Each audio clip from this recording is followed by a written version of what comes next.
Hello everyone, आज है 6 फरवरी और आज इस वीडियो में हम बात करेंगे दो सरकारी कंपनियों के बारे में जो रेलवे से जुड़ी हुई है। पहली है रेल विकास निगम, 35 रुपए का शेयर है इसका। दूसरी है इंडियन रेलवे फाइनेंस कॉर्पोरेशन, जिसको हम IRFC के नाम से भी जानते हैं। 23 रुपए का शेयर इसका भी है।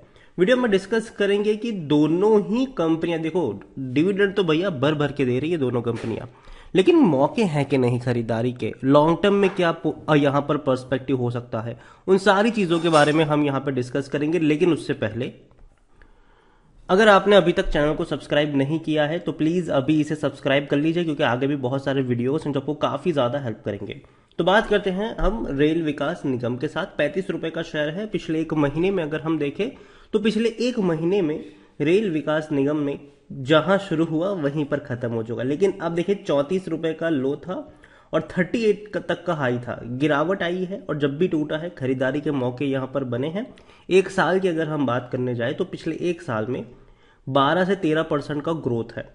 26 रुपए का लो है यहाँ पर, 26 रुपए का, 26 रुपीज का लो था, तेजी बनी, ठीक है, और तकरीबन पहुंचा 33 रुपीज पर, वापस टूट कर ये आया 27 पर, और उसके बाद जो फटा ये एकदम से 43 तक गया था।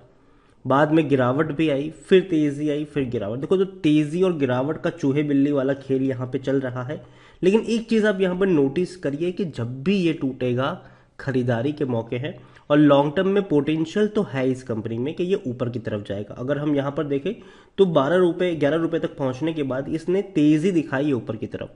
अगर ये नीचे गया भी है तो वापस तेजी यहाँ पर दोबारा से नजर भी आई है। मिड कैप शेयर है, 7,400 करोड़ के आसपास का इसका मार्केट कैप है। वॉल्यूम देखें तो 26 लाख के आसपास नजर आया है। कोई उतना बड़ा वॉल्यूम नहीं है, लेकिन फिर भी डिसेंट वॉल्यूम आप कह सकते हैं। शेयर होल्डिंग में प्रमोटर के पास 78.20% की होल्डिंग है। 0.86% की होल्डिंग एफआईएल्स के पास है। एफआईएल्स ने बहुत बड़ी खरीदारी करी है, जो पहले 0.26% ही थी, अब 0.86% है। म्यूचुअल फंड के पास 0.11% और 8.51% की होल्डिंग इंश्योरेंस कंपनी के पास है। अभी भी प्रमोटर जो है, सरकार जो है, वो अपनी कुछ होल्डिंग को गिरा सकती है, क्योंकि 75% की होल्डिंग उनको लेकर आनी है।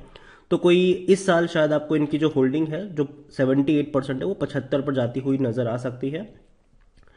डिविडेंड भी अच्छा पे कर रहा है, उसके बारे में भी हम बातचीत करेंगे। उससे पहले रेल विकास निगम के बारे में अगर हम देखें तो रेल विकास निगम के जो रेवेन्यू है वो बढ़ ही रहे हर साल। 6,000 करोड़ के रेवेन्यू आज 15,000 करोड़ पर पहुंच चुके हैं। और जहां तक बात है प्रॉफिट की, तो भैया प्रॉफिट 380 करोड़ का था, 922 करोड़ पे आ चुका है। और हर बार प्रॉफिट बढ़ा है, हर साल प्रॉफिट बढ़ा है इनका, और बढ़ता रहेगा। क्योंकि देखो रेलवे, हम ये नहीं कह सकते कि अच्छा रेलवे में जो ग्रोथ होनी थी वो हो गई, अब नहीं होगी। भैया अभी तो शुरुआत है।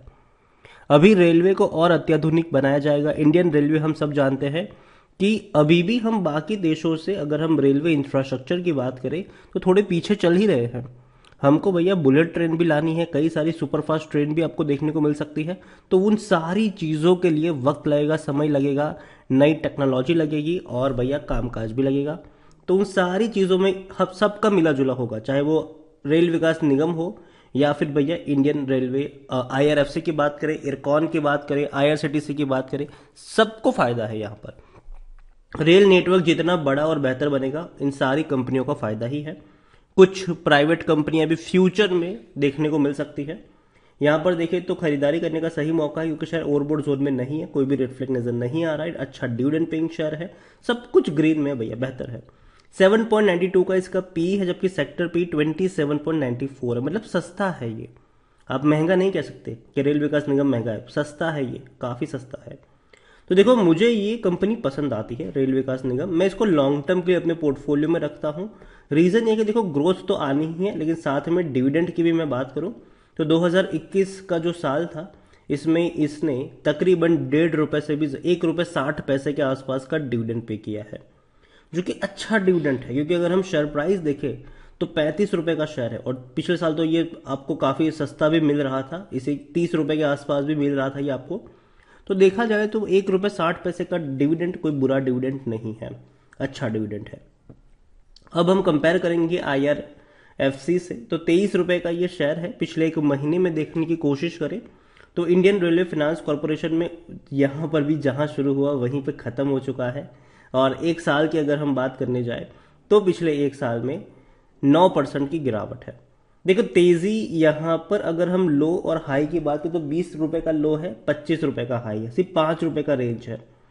तो मेरे हिसाब से जो खरीदारी के मौके हमेशा बनेंगे वो 22 रुपए के आसपास है, ठीक है, कि अगर वहां पे गया तब तो खरीद लो, 22 रुपए के आसपास गया तब तो खरीद लो, 24 रुपए के आसपास है थोड़ा सा इंतजार करो। और यहां से अगर ये थोड़ा सा भी करेक्ट होता है 23 रुपए से, अगर ये मान लो कि यहां से 20-30 पैसा भी करेक्ट होता है, 22 रुपए की रेंज में चला गया, मतलब खरीदारी के अच्छे मौके वहां पर बन जाएंगे। आईआरएफसी को लेकर ये मेरा थॉट प्रोसेस है यहाँ पर। इतना ही नहीं, लार्ज कैप शेयर है, 30,000 करोड़ के आसपास का मार्केट कैप है इसका, वॉल्यूम्स भी देखे तो 53 लाख के आसपास है, अच्छी क्वांटिटी में शेयर इसके ट्रेड भी हो रहे हैं।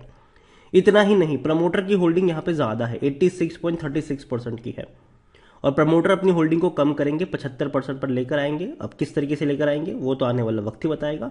एफआईज के पास 1.09% की होल्डिंग है, 2.04 mutual fund, 1.16 insurance company. Mutual fund ने हल्की से बिकवाली करी है, लेकिन उससे डबल खरीदारी करी है एफआईज और इंश्योरेंस कंपनी ने, तो ये अच्छी बात है ये। और जैसे कि मैंने कहा कि सरकारी कंपनी है तो प्रेसिडेंट ऑफ इंडिया सबसे बड़े प्रमोटर रहेंगे, और एक भी शेयर गिरवी नहीं है इसका। डिविडेंड अच्छा पे ये भी कर रहा है। इंडियन रेलवे फाइनेंस कॉर्पोरेशन की मैं बात करूं तो 100% लोग खरीदने की सलाह दे रहे हैं कि भैया खरीदो खरीदो खरीदो खरीदो खरीदो, डरने की जरूरत यहां पर नहीं है। आईआरएफसी को लेकर अगर हम देखें तो इसके भी रेवेन्यू जो 9,000 करोड़ थे वो अब 16,000 करोड़ पर पहुंच चुके हैं। और जहां तक बात है इनके प्रॉफिट्स की तो ये और ज्यादा बेहतर है, 933 करोड़ का प्रॉफिट 4,416 करोड़ का है, और हर साल का प्रॉफिट पिछले साल के मुकाबले कई गुना बढ़ा है। और 2022 में ये जो प्रॉफिट है ना, ये आपको 6,000 करोड़ पर देखने को मिल सकता है, क्योंकि क्वार्टरली 1,500 करोड़ के प्रॉफिट दिखा रहा है ये शेयर। तो इनके प्रॉफिट शानदार है, इनके रेवेन्यू शानदार है, खरीदारी करने का भी सही मौका, क्योंकि शेयर ओवरबोट जोन में नहीं है, कोई भी रेड फ्लैग नजर नहीं आ रहा है, लॉन्ग टर्म में अच्छा पैसा भी बना है, सस्ते पी के ऊपर अवेलेबल भी है, 6.82 का इसका पी है, जबकि सेक्टर पी 27.94 है। और इसीलिए 100% एनालिस्ट कहते हैं खरीदो खरीदो और खरीदो।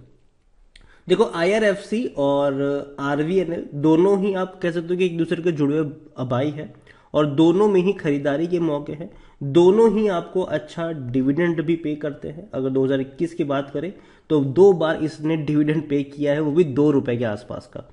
तो इसने एक्चुअल में देखा जाए तो रेल विकास निगम से ज्यादा का डिविडेंड पे किया है। रेल विकास निगम ने 1 रुपए 60 पैसे का डिविडेंड पे किया है, आरवीएनएल ने 1 रुपए 60 पैसे का डिविडेंड पे किया है, जबकि आईआरएफसी ने 2 रुपए का डिविडेंड पे किया है। तो अच्छा डिविडेंड पेइंग शेयर है। आप खुद सोचिए कि 22 रुपए का शेयर अगर आपको 2 रुपए का डिविडेंड पे कर रहा है, मतलब सीधे सीधे तौर पे आपको 9% का सिर्फ रिटर्न मिल गया डिविडेंड से, 9% का, जो आपको बैंक एफडी भी नहीं देता है उतना, और ना ही कोई म्यूचुअल फंड देता होगा 1 साल का, ठीक है, बहुत कम देते हैं, ठीक है। और मैं यही कहूंगा कि देखो मुझे दोनों ही शेयर्स काफी सेफ लगते हैं। अगर आप यहाँ पे निवेश करते हो तो पहली चीज तो ये बहुत ही सेफ है, डरने वाली कोई इतनी ज्यादा बात मुझे लगती नहीं है। रेलवे में भैया अभी और विकास होना बाकी है, और रेलवे आने वाले समय में और अत्याधुनिक बनेगी, वक्त लगेगा, और जितना वक्त लगेगा उनका भैया इनका तो फायदा ही है, इनको तो भैया पैसा मिलना ही है उससे। तो मैं यही कहूंगा दोनों ही कंपनियों के ऊपर नजर होनी चाहिए, रेल विकास निगम हो या फिर आईआरएफसी हो, दोनों ही कंपनियां बेहतर है, दोनों ही कंपनी इस लेवल पर मुझे पसंद आती है खरीदारी के लिए। लेकिन अगेन मैं कह दूं, देखो अगर आप पिछले 1 साल का ग्राफ देखोगे तो आप देखोगे कि जहां शुरू हुआ वहीं पे खत्म हो चुका है। पूरे साल में कुछ कमा के नहीं दिया इसने, सॉरी पूरे महीने में कुछ कमा के नहीं दिया इसने। तो देखो पहली चीज आप में पेशेंस होना जरूरी है, 1-2 महीने का टारगेट लेके चलोगे तो कुछ हाथ में नहीं आने वाला है। यहां पर अगर आप खरीदारी करते हो तो आप मेंटली प्रिपेयर्ड होने चाहिए 2-3 साल के निवेश के लिए, क्योंकि अगर आप 1-2 महीने के लिए आए हो तब तो भैया किसी काम का ये शेयर नहीं है आपके लिए। लेकिन अगर आप ये सोच के आए हो कि मुझे 2-3 साल के लिए यहाँ पर निवेशित रहना है, तो डेफिनेटली इसमें पोटेंशियल है कि आपका पैसा भी बनेगा और अच्छा खासा आपको रिटर्न भी, यहाँ पर सेफ रिटर्न कह सकते हैं आप, बिना रिस्क का जो रिटर्न होता है वो कह सकते हो कि यहाँ पर आपको देखने को मिल जाएगा। बेहतर कौन है यहाँ पर, तो मुझे लगता है कि आरवीएनएल का अपर हैंड रहेगा, भले ही कंपनी छोटी है आईआरएफसी से, लेकिन अपर हैंड इसका रहेगा। और लेकिन आईआरएफसी भी थोड़े वक्त में अच्छा खासा कैचअप कर सकती है, तो दोनों पर ही नजर होनी चाहिए। थोड़ा थोड़ा इन्वेस्टमेंट अगर आप चाहे तो दोनों ही कंपनी में कर सकते हैं। लेकिन अगेन कह दूं यहाँ पर 1-2 महीने के लिए आए हो तो भाग जाओ यहाँ से, 2-3 साल के लिए आए हो तो ही बने रहो यहाँ पर। वीडियो को यहीं पे एंड करूंगा। पसंद आया हो तो लाइक करो, शेयर करें। चैनल पर अगर आप पहली बार आए तो प्लीज़ सब्सक्राइब करें। और रेल विकास निगम और इंडियन रेलवे फाइनेंस कॉर्पोरेशन दोनों के बारे में आप क्या सोचते हैं वो भी आप मुझे कमेंट में लिख के बता सकते हैं। Thank you.